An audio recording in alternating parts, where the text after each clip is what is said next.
So here it is. You're cruising down the highway, beautiful day, and bam, you blow a tire or the truck breaks down. Let's talk about roadside emergencies and having a good RV emergency kit.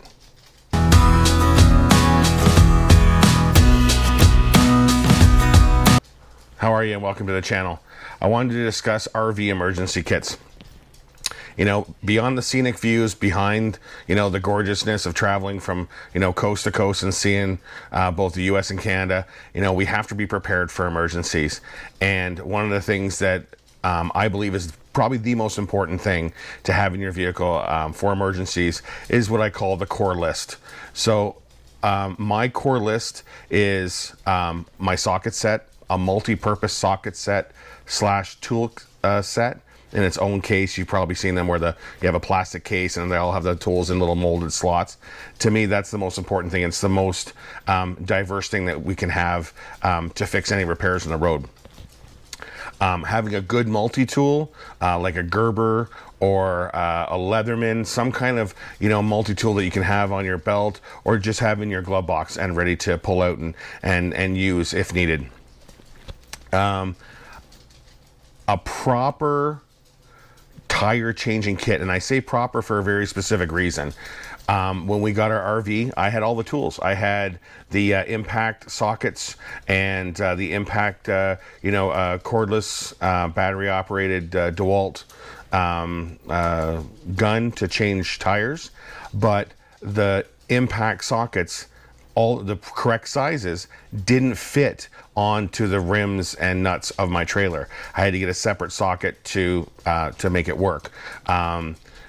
If I wouldn't have tested that item, I could have been sitting on the side of the road, cursing and swearing, wondering why it didn't fit.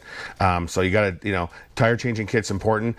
Make sure you have the correct stuff, not just, yeah, that's the right measurement, throw it in a bag. Test it out, make sure it works. Another thing I absolutely support is a fully kitted out emergency roadside kit. You can design your own and buy all the individual components for it. Putting in folding traffic cones, an emergency vest, some work gloves, jumper cables, a first aid kit, all that kind of stuff. Or you can look at buying a complete kit.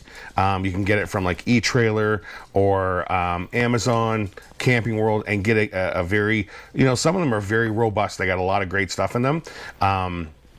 And you can buy it all as a single kit. Obviously you got to familiarize yourself with that kit to make sure you know how to use the stuff that's in it. But it's kind of a good style one-stop shop to buy a fully kitted out kit. Once you get out of the core items, now you're going to get into the specialized stuff. The specialized stuff, we're talking a voltmeter for testing circuits, power, fuses, etc. And of course, you need to learn how that works, with your rig. An air compressor. I have an air compressor in my rig. It stays in there all year round. I couldn't live without it. I use it for so many things. And of course, you're checking your tire pressure, every morning before a travel day. So you need to be able to decrease your air pressure as needed. I would get a PEX plumbing repair kit.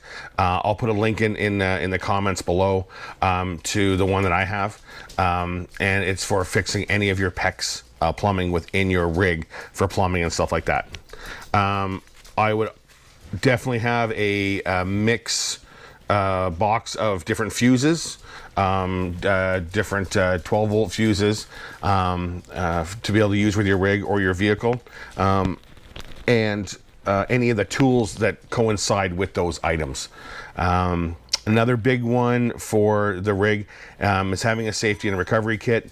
That will include like a first aid kit, fire extinguisher, and depending on what size rig it may be mandatory to have certain fire extinguishers in it. That's something you're gonna have to look at. And the safety and recovery kit kind of goes along with the emergency kit that you can buy, but it just has some extra stuff in it as well. Like I said, first aid kit, fire extinguisher, jumper cables, blocks of wood, and this is going to sound weird, but 2.5 inch by 2.5 inch thick by 10 inches square blocks of wood, a dozen of them. Pick up a 2x10 from your local hardware store, cut a bunch of 10-inch squares and stack them in your rig, somewhere, you know, that's accessible, either in your motorhome or your truck. The uses they have are endless, and I know that sounds dumb. Trust me, the uses are endless. I've used them for so many things I can't even describe. I might do a complete video on what you can use your blocks for. It's absolutely insane. They serve an amazing purpose in the rig. So not to drag this any longer than it has to be, but I'll get right down to the brass tacks. In summary, my main items that I will never move that rig without having is the multifunction toolkit with all the sockets and wrenches and stuff like that, my tire pressure monitoring system, the TPMS, a vehicle safety kit, the tire changing equipment, and last but not least, communications equipment of some kind, phone, radios, whatever, to be able to reach out to emergency services if you need them. I'm going to be doing a video on what I believe the best memberships for RVers are to have in the next little while. But to finish off this video, I'd like to say that getting a AAA service, CAA service that specifically covers you with your motorhome or your RV, I believe is the best money spent that you can when it comes to peace of mind if an emergency situation occurs. So that's all I have for now. I'll put links in the comments below to all the equipment that I personally use. You can take a look at them there. But that's all I have for now. Hope you enjoyed the video. Another RV series video is going to be coming up, and I'll put links to it, up there or up there. It's all in line with full-time RVing and RV travel. So check out those videos, and we'll talk to you later on.